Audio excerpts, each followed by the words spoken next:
The Anglo-Saxons also made huge advancements relating to politics. One example is the Witanmought, an assembly of nobles and clergy, advised the king and held a huge amount of political power, a step up from the earlier Germanic hustings. Anglo-Saxon tribes weren't primogeniture, so the firstborn son didn't inherit by default.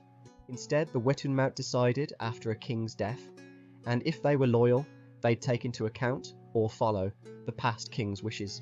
This could be seen as a very early form of parliament or privy council. It should be noted that this was not what we'd call the king's court. There was no official name for a king's court or his followers during this time. The Roman historian Tacitus called them a comitatus, a Latin term. In Beowulf they're referred to as a drite, a Germanic word meaning army. A king would have gathered a large group of people around him, including his family, warriors, religious figures, and loyal lords. Together these people made up what we might now call the king's court or inner circle, even if it didn't go by that name back then. Be sure to check out my other channel, History Sticks, for the complete, longer and comprehensive video.